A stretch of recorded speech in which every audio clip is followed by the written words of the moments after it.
बघा, partnership of final account या टॉपिकमधला आपण 8वा प्रॉब्लेम सॉल्व करणार आहोत. Nene and Kane are partners sharing profit and losses in the ratio of 6:4. From the following trial balance and adjustments given below, prepare trading and profit and loss account for the year ending and the balance sheet as on that date. नेने आणि काने हे दोन partners आहेत. त्यांचं 31 मार्च 2019 या वर्षामधलं final account prepare करायला त्यांनी सांगितलेलं आहे. त्याच्या संदर्भात त्यांनी ट्रायल बॅलन्स दिलेला आहे. Trial balance as on 31 March 2019 31 March 2019 या वर्षाचा त्यांनी फायनल अकाउंट प्रिपेअर करायला सांगितलं आहे. त्याच्यासाठी त्यांनी रेशो दिलेला आहे दोघांचा 6:4. 6:4 या रेशोप्रमाणे जो काही बिझनेसला त्यांच्या लॉस होणार आहे, प्रॉफिट येणार आहे, तो डिवाइड त्यांनी करायला सांगितलं आहे त्या रेशोप्रमाणे. बघा, ट्रायल बॅलन्स आपल्यासमोर आहे. सगळ्यात प्रथम आपण काय करतोय, ट्रायल बॅलन्समध्ये दिलेल्या पॉईंटमध्ये ज्या ज्या पॉईंट्सना ॲडजस्टमेंट दिलेली असते त्या प्रत्येक पॉईंट्सला आपण टिकमार्क करून घेत असतोय. इथं मी टिकमार्क्स करून तुम्हाला दाखवलेलं आहे. सन्ड्री डेटर्स जिथं जिथं टिकमार्क केलेले आहेत त्या सगळ्या पॉईंट्सना काय आहेत, ॲडजस्टमेंट दिलेल्या असतात. हे आपण शिकलेलं आहे. पहिला पॉईंट काय दिलेला आहे बघा, कॅपिटल्स. दोन्ही पार्टनरचं सेपरेट कॅपिटल दिलेलं आहे. नेनेचं कॅपिटल दिलेलं आहे 15 लाख, जे की आपण कुठं घेत असतोय, हे बघा इथं मी सॉल्व करून दाखवलेलं आहे. बॅलन्स शीटमध्ये लायबिलिटी साईडला कॅपिटल्स, नेनेचं कॅपिटल लिहिलेलं आहे. इनरला अमाऊंट घ्यायची आहे 15 लॅक्स. का इनरला घेतो आपण, तर त्याच्यामध्ये व्यवसायाला जो काही नेट लॉस होणार आहे, नेट प्रॉफिट होणार आहे, इंटरेस्ट जे काही मिळालेलं आहे किंवा ड्रॉइंग्स जे काही दिले असतील खाली प्रॉब्लेममध्ये, ते आपल्याला तिथं ॲड किंवा लेस करावे लागत असतात. म्हणून कानेचं कॅपिटल 10 लाख दिलेलं आहे. तेही आपण लायबिलिटी साईडला इथं दर्शवलेलं आहे बघा. काने कॅपिटल इथं दाखवलेलं आहे बघा, इनरला 10 लाख. नंतर सन्ड्री डेटर्स अमाऊंट किती दिलेले आहे, 4,50,000. पॉईंट कोणत्या साईटला दिलेला आहे ते सर्वप्रथम बघायचं. डेबिट साईटला पॉईंट दिलेला आहे 4,50,000. डेटर्सला ॲडजस्टमेंट दिलेले आहे. इनरला अमाऊंट आधी आपण लिहून घ्यायचे आहे. बघा, बॅलन्स शीटच्या असेट साईटला आपण डेटर्स लिहित असतो. डेटर्स इनरला लिहिलेले 4,50,000. नंतर खाली 2-3 लाईन सोडायचे आहेत, कारण त्याला बॅड डेट्स ॲडजस्टमेंटमध्ये दिलेले आहेत. RDD दिलेला आहे, त्याचे इफेक्ट आपल्याला तिथं दर्शवायचे. नंतर सन्ड्री क्रेडिटर्स, याला कोणतीही ॲडजस्टमेंट दिलेली नाही आहे. बॅलन्स शीटमध्ये लायबिलिटी साईटला आपण क्रेडिटर्स दर्शवलेले आहेत बघा इथं 3 लाख आउटरला घ्यायचे आहे. कोणतीही ॲडजस्टमेंट त्याच्यामध्ये दिलेली नाही आहे. नंतर रेंट दिलेले आहेत. अमाऊंट डेबिट साईटला दिलेले आहे, याचा अर्थ रेंट हे काय आहे, एक्सपेन्सेस आहे. किती रुपये दिलेले आहेत, 10,000 दिलेले आहेत. कंसामध्ये त्यांनी 10 मंथ्स दिलेलं आहे. ज्या वेळेला एखाद्या प्रॉब्लेममध्ये एखादा प्रीपेड एक्सपेन्सेस असू दे किंवा इन्कमशी रिलेटेड कोणताही पॉईंट दिलेला असू दे, ज्या वेळेला कंसामध्ये इयर्स किंवा मंथ्स जेवढ्या मंथ्सचं दिलेलं असतं, याचा अर्थ काय गृहीत धरतो आपण, 10 मंथ्सचं दिलं आहे, तर इथं 10 मंथ्सची अमाऊंट त्यांनी दिलेली आहे 10,000. आपण फायनल अकाउंट प्रिपेअर किती मंथ्सचं करतो, 12 मंथ्सचं दिलेत. इथे अमाऊंट 10,000 10 मंथ्सची दिलेली आहे, म्हणजे राहिलेल्या 2 मंथ्सची आपल्याला ती कॅल्क्युलेट करून घ्यावी लागणार आहे. सगळ्यात प्रथम रेंट हा काय एक्सपेन्सेस आहे, तो आपण कुठं दर्शवतो, तर प्रॉफिट अँड लॉस अकाउंटच्या डेबिट साईटला दर्शवलेला आहे बघा आपण रेंट. इथं इनरला अमाऊंट घ्यायचे आहे, कारण 2 मंथ्सचे जे त्यांनी आउटस्टँडिंग दिलेले आहेत ते आपल्याला कॅल्क्युलेट करून घ्यायचे आहेत. मेन पॉईंट इनरला घ्यायचा आहे 10,000. मी कॅल्क्युलेट करून इथं दाखवलेलं आहे बघा. Working note number 1, calculation of rent. Amount for 10 months rent of ₹10,000. Total amount रेंटची किती दिलेली आहे आपल्याकडं, 10,000 डिवायडेड बाय 10. आता 10 का केलेलं आहे, तर तिथं 10 मंथ्सचं दिलेलं आहे, आपल्याला 1 मंथचं काढून घ्यायचं आहे. Is equals 10,000 divided by 10 is equals to 1,000 आलेले आहेत. म्हणून 1,000 into multiply 2 is equals to 2000. आता 2 का केलं तर आपल्याकडे 2 मंथचं पाहिजे, कॅल्क्युलेट करून घ्यायचं आहे का तर ते आउटस्टँडिंग दिलेले आहेत. 1000 मल्टिप्लाय 2 इज इक्वल्स टू 2000. हे झाले आपले आउटस्टँडिंगचे, जे द्यायला पाहिजेत, व्यवसायाने पार्टनर्सला द्यायला पाहिजेत पण अजूनही ते 2000 रुपीज दिलेले नाहीत. म्हणजे पहिले रेंटची रक्कम 10,000. हे बघा, फॉर 12 मंथ्सचे आपल्याला घ्यायचे दाखवायचे, म्हणून रेंट रुपीज 10,000 पहिले आपल्याकडे ऑलरेडी आहेत, प्लस 2000 हे आपण आउटस्टँडिंगचे काढून घेतलेले इज इक्वल्स टू 12,000. इथं आपण इफेक्ट केलेला आहे, ते काढून घेतले. नंतर टू रेंट मेन अमाऊंट इनरला घेतलेले आहे प्रॉफिट अँड लॉस अकाउंटच्या. बघा, प्रॉफिट अँड लॉस अकाउंटच्या डेबिट साईडला रेंट इनरला दाखवलेले आहे 10,000 प्लस आउटस्टँडिंग रेंट. आउटस्टँडिंगचा अर्थ काय सांगितलेला आहे मी, जे द्यायला पाहिजेत पण अजूनही दिलेले नाहीत, की जे 2000 2 मंथ्सचे आपण काढून घेतलेले आहेत. असे 10,000 पहिले ॲड 2000 इज इक्वल्स टू आउटरला किती रक्कम आली आपली 12,000. ह्या 2000चा दुसरा इफेक्ट कुठे घेत असतोय आपण, बॅलन्स शीटच्या लायबिलिटी साईडला. इथं दाखवले, इथं सगळे एक्सपेन्स, जेवढे आउटस्टँडिंगच्या प्रॉब्लेममध्ये एक्सपेन्सेस दिलेले आहेत ते सर्व एक्सपेन्सेस मी एकत्र दाखवले. तुम्ही सेपरेट दाखवले तरी काही हरकत नाही. आउटस्टँडिंग एक्सपेन्सेस रेंट 2000 मी इनरला घेतलेत का तर बाकीचे मी त्याच्यामध्ये ॲड करून मग आउटरला 7,000 घेतलेले आहेत. तुम्ही सेपरेट दाखवले तरी चालतील. नंतर पुढचा पॉईंट, स्टॉक डेट दिलेला आहे तुम्हाला 1 एप्रिल 2018. अमाऊंट दिलेला आहे 5,35,500. कुठे घेत असतोय आपण तो, ट्रेडिंग अकाउंटच्या डेबिट साईडला फर्स्ट लाईनलाच आला पाहिजे. ओपनिंग स्टॉक, की जो काय दर्शवतो, बिझनेस ओपन करताना तुम्ही सुरुवातीला किती माल तुमच्याकडे आहे किंवा किती माल तुम्ही घातलेला आहे. 5,35,500 ही अमाऊंट नेहमी प्रॉब्लेममध्ये ट्रेडिंग अकाउंटच्या आउटरच्या कॉलममध्ये लिहायची, कारण त्याला कधीही ॲडजस्टमेंट दिली जात नाही. Next point, premises. याला कोणतीही ॲडजस्टमेंट दिलेली नाही आहे, त्यामुळे प्रिमायसेस मीन्स बिल्डिंग, इमारत, ही आपली प्रॉपर्टी झाली, असेट झाली. त्यामुळे बॅलन्स शीटच्या असेट साईडला प्रिमायसेस ॲडजस्टमेंट कोणतीही दिलेली नाही, त्यामुळे आउटरला इफेक्ट येईल 8,50,000. Next, salaries. डेबिटला पॉईंट दिलेला आहे तो बघा, अमाऊंट दिलेली आहे 15,000. याला ॲडजस्टमेंट दिलेले आहे, त्यामुळं हा पॉईंट आपण लिहित असताना खाली एक लाईन सोडायची आहे, कारण आपल्याला आउटस्टँडिंग असतील, प्रीपेड असतील, काहीही दिलेले असतील ॲडजस्टमेंट, ते आपल्याला ॲड किंवा लेस करून मग आउटरला इफेक्ट घ्यायचा आहे. अगोदर सॅलरीज लिहून घ्यायचं आहे.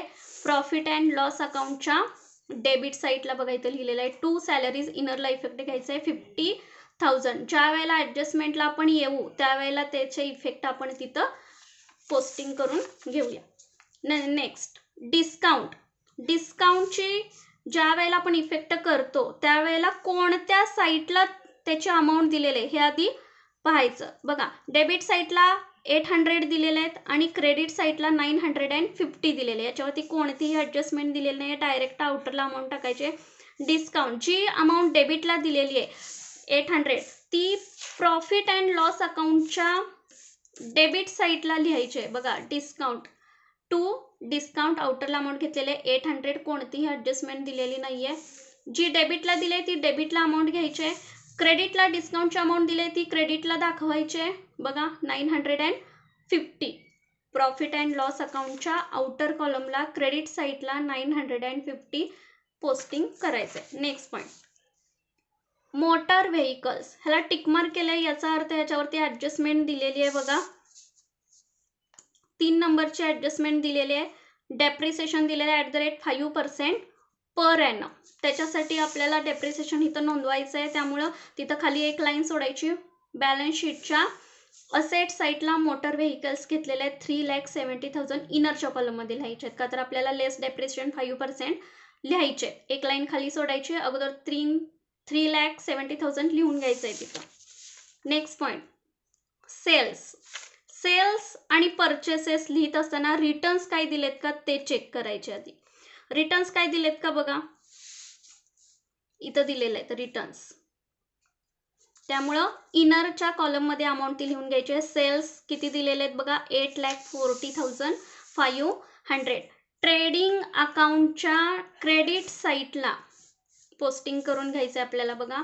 Bye cells इनरला 8,40,500. रिटर्न आपल्याला त्याच्यातून लेस करायचे आहेत 5,500. त्यामुळे एक लाईन खाली सोडून मग पोस्टिंग करायचं आहे. त्याच्या खाली नंतर परचेसेस 6,40,500. बघा पोस्टिंग सेल्स जर क्रेडिटला येत असतील तर परचेसेस त्याच्या ऑपोजिट डेबिटला येणार.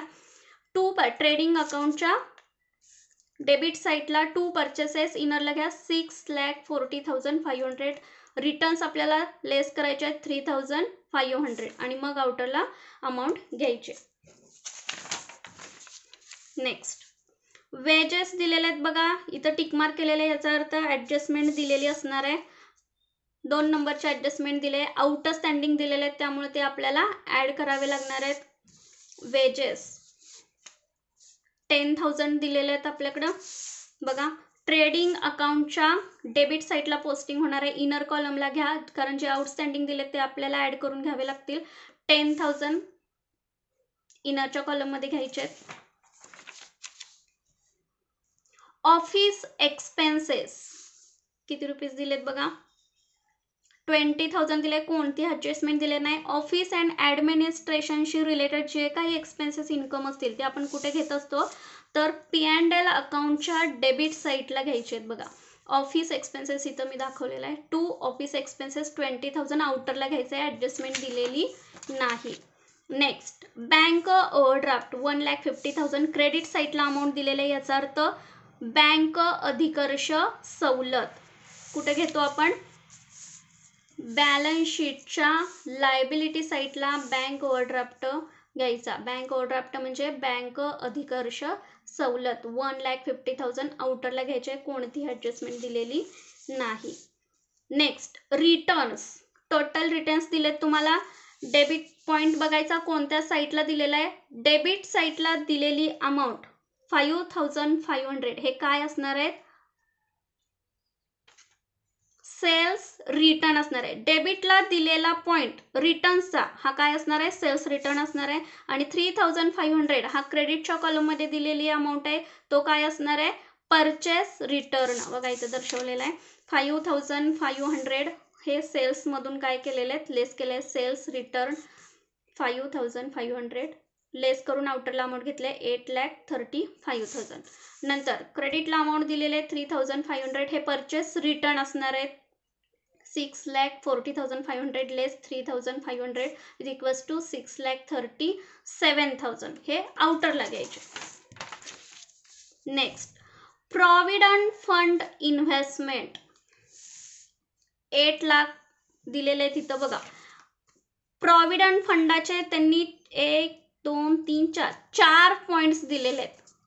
Provident fund investment 8 lakh.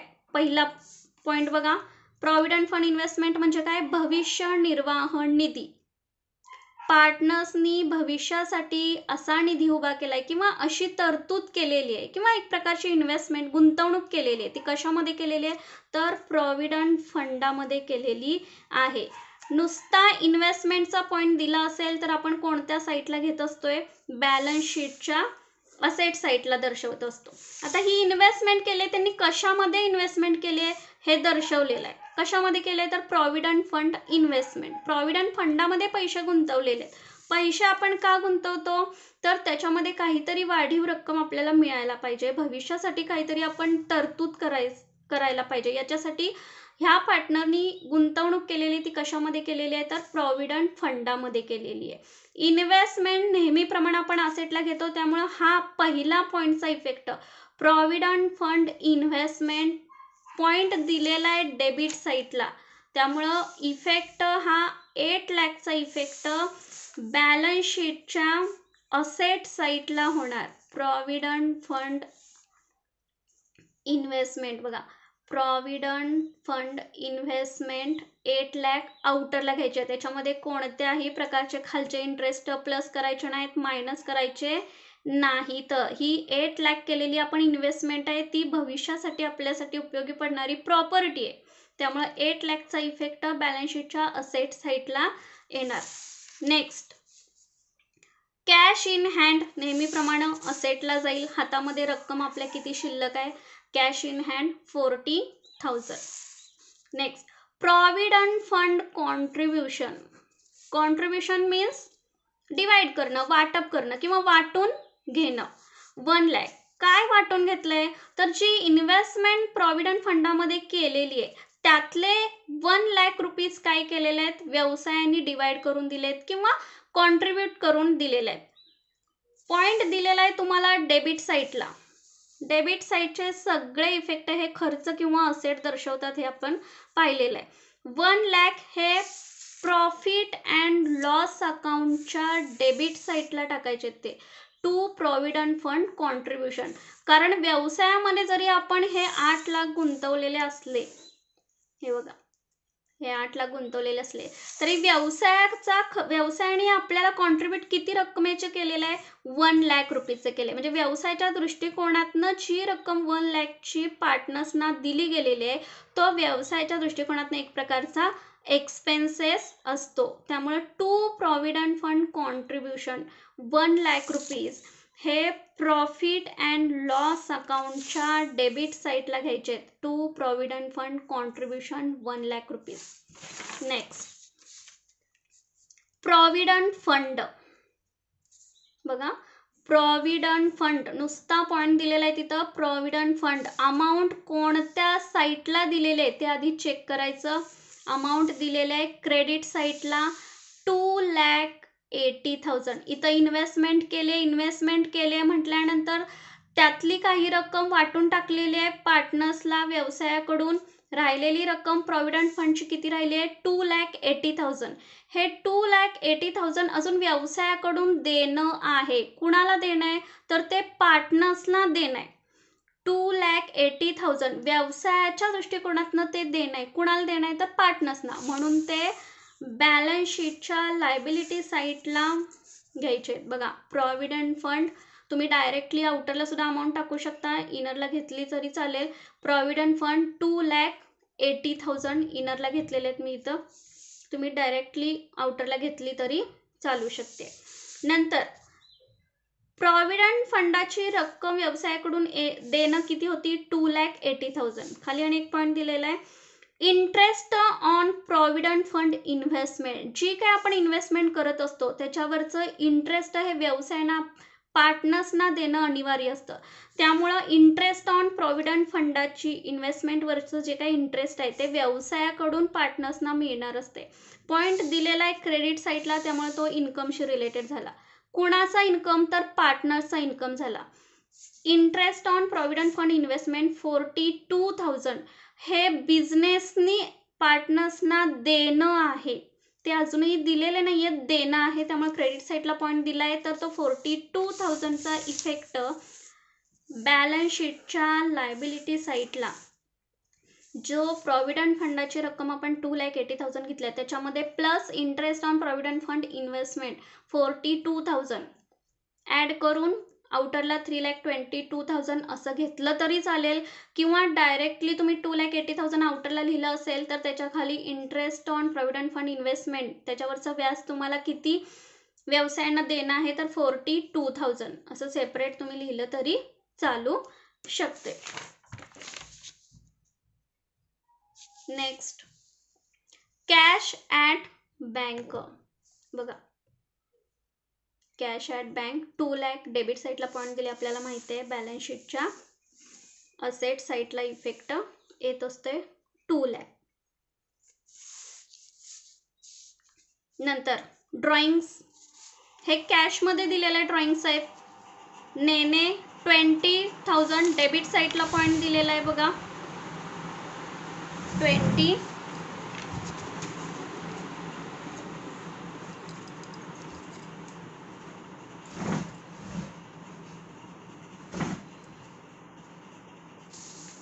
20,000 drawings दिलेले आहेत. ड्रॉइंग्स मीन्स पर्सनल यूजसाठी व्यवसायातून उचललेली रक्कम. नेनेने किती रक्कम उचललेली आहे बघा, 20,000 रक्कम उचललेली आहे. ड्रॉइंग आपण कुठं घेत असतो, काणेचं पण ड्रॉइंग दिलेलं आहे 15,000. नेनेनं उचललेली रक्कम 20,000 ही बॅलन्स शीटच्या लायबिलिटी. रक्कम उचलली म्हणजे 20,000 कशातनं घेतलेले असणार आहेत, व्यवसायामध्ये गुंतवलेल्या भांडवलातून ते 20,000 काढलेले असणार आहेत. रक्कम किती गुंतवलेली होती नेनेनी, 15 लाख. त्याच्यामध्ये ड्रॉइंग लेस दाखवायचे 20,000. कॅश उचललेले 15 लाखमधनं उचलले, त्यामुळे ती लेस दाखवावी लागणार आहे 20,000. काणेचं पण ड्रॉइंग दिलेलं आहे 15,000. काणेनी कॅश किती उचललेले आहे तर 15,000 उचललेले आहे, ते पण आपण इथं दर्शवलेलं आहे बघा. काणेचं कॅपिटल 10 लाख इथं लिहिलेलं आहे. नेट लॉस तो पण आलेला लेस केलेला आहे. नंतर ड्रॉइंग तुम्ही अगोदर ड्रॉइंग्स लेस केले तरी चालू शकतात. ड्रॉइंग्स इथं मी गुड्स पण ॲडजस्टमेंटमध्ये दिलेले आहेत, त्यामुळे टोटल इफेक्ट 21,000चा घेऊन मग आउटरला अमाऊंट घेतलेली आहे. कॅश उचलले तेवढी 15,000 इथं मी दर्शवलेली आहे बघा. ड्रॉइंग्स नेनेची, काणेची 15,000. ॲडजस्टमेंट दिलेले आहे त्याला काणेची 5 नंबरची ॲडजस्टमेंट दिलेली आहे बघा. लगेच बघू आपण. काणेनी कॅश 15,000 ड्रॉ केलेली आहे. Kane withdraw goods of ₹6,000 for his personal use.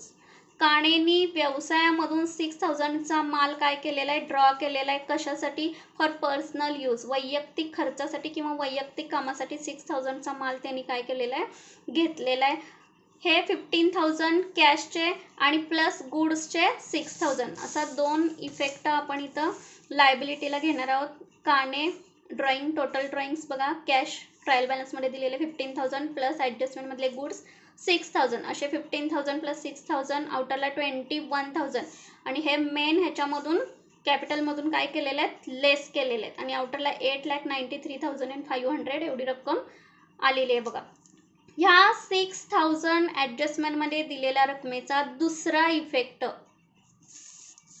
कुठं घेणार आहे बघा, ट्रेडिंग अकाउंटच्या क्रेडिट साईटला. By goods withdraw by Kane for personal use 6,000 आउटरला घ्यायचे आहेत इथं. नेक्स्ट बॅड डेट्स दिलेले आहेत, ॲडजस्टमेंट दिलेली आहे, टिक मार्क केले म्हणजे ॲडजस्टमेंट दिलेली असणार आहे बघा. 4 नंबरचे ॲडजस्टमेंट दिलेले आहे 5,000. ओल्ड ट्रायल बॅलन्समधले आपण गृहीत धरतो. ओल्ड दिलेले आहेत 3,350. ओल्ड न्यू दिलेले आहेत 5,000. RDD पण दिलेले आहेत. ओल्ड दिलेले आहेत 3,700 अँड न्यू दिलेले आहेत 5%. बॅड डेट्स हे ओल्ड कुठे घेत असतोय आपण, old bad dates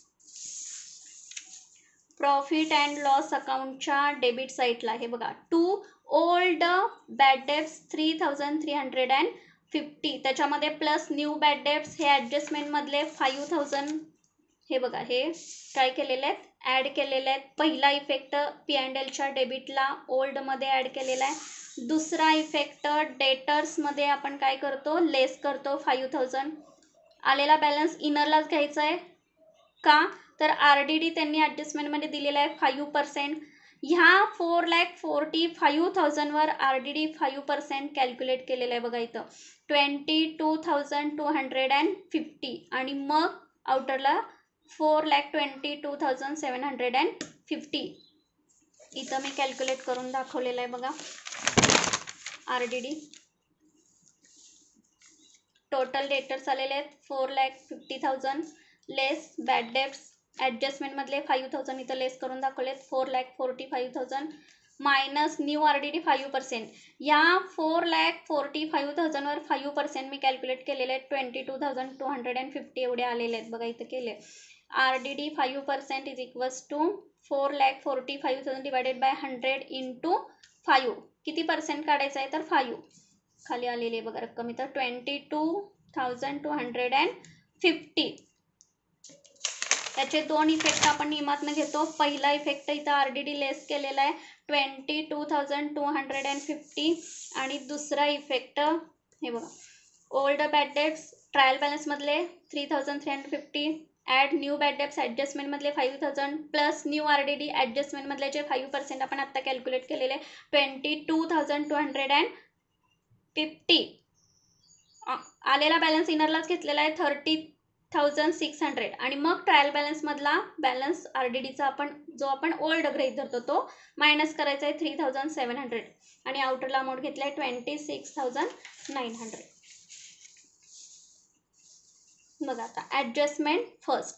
closing stock ₹3,60,000. याच्या आपण दोन इफेक्ट करतो. क्लोजिंग स्टॉक मीन्स वर्षाच्या शेवटी बिझनेसमध्ये जो काय माल पक्का माल शिल्लक आहे त्याला आपण काय म्हणतो क्लोजिंग स्टॉक. याचे दोन इफेक्ट घेतो. फर्स्ट इफेक्ट बॅलन्स शीटच्या असेट साईडला इथं दर्शवायचं आहे क्लोजिंग स्टॉक 3,60,000 आउटरला घ्यायचा आहे आणि दुसरा इफेक्ट ट्रेडिंग अकाउंटच्या क्रेडिट साईडला घ्यायचा effect by closing stock 3,60,000.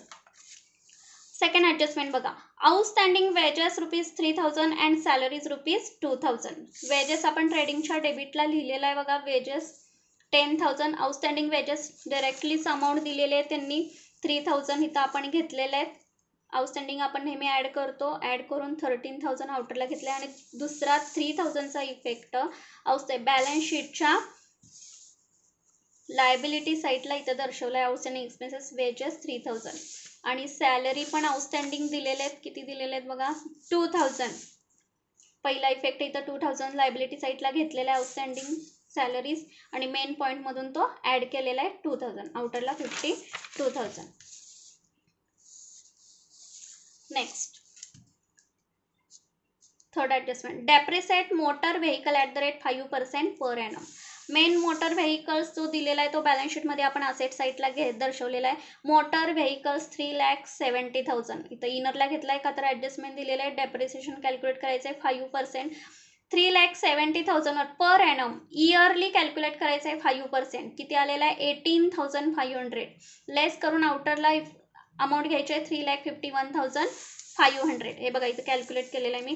Calculation of depreciation of motor vehicles. Total motor व्हेकल्सची अमाऊंट किती दिली आहे 3,70,000. 3,70,000 डिवायडेड बाय 100 का तर आपल्याला पर्सेंटेजमध्ये काढायचं आहे इंटू 12 डिवायडेड बाय 12 का तर पूर्ण वर्षाचं घ्यायचं आहे आपल्याला इंटू 5%.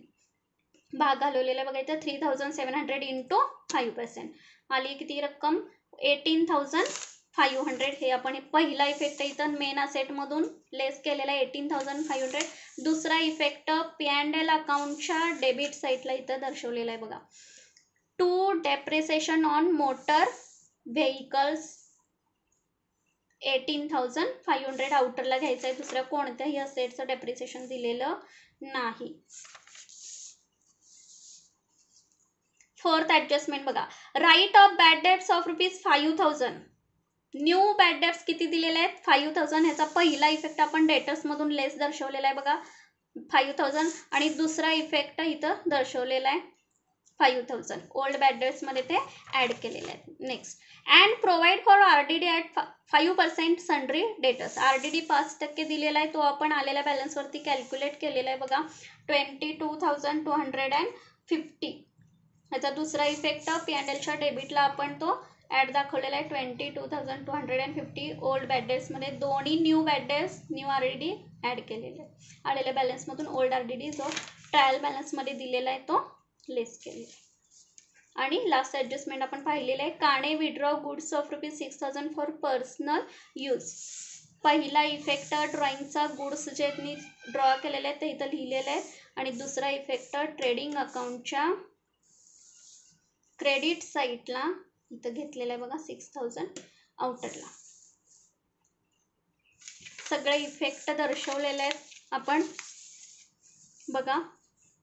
डेबिट साईडची टोटल केलेली आहे, क्रेडिट साईडची टोटल केली आहे. क्रेडिट साईडची टोटल जास्त आलेली आहे त्यामुळं डेबिटची आलेली टोटल त्याच्यामधून लेस करून आलेला जो काय डिफरन्स आहे कोणत्या साईडला डिफरन्स येतोय तर डेबिट साईडला डिफरन्स येतो. याचा अर्थ संस्था नफ्यामध्ये कारण त्याची क्रेडिटची बाजू काय होतीये जास्त येते त्यामुळं संस्था काय आहे नफ्यामध्ये. ढोबळ मनाने नफा आपला किती आलेला आहे टू ग्रॉस प्रॉफिट. जो काही डिफरन्स येतो डिफरन्स किती आला 15,500.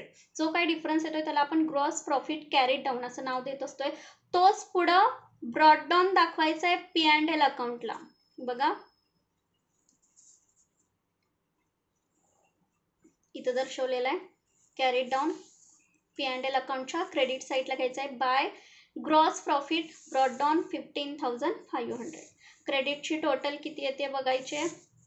डेबिटची टोटल किती येते म्हणजे डेबिटची जास्त टोटल येते 2,30,200. क्रेडिटची टोटल कमी येते 15,500 प्लस 950.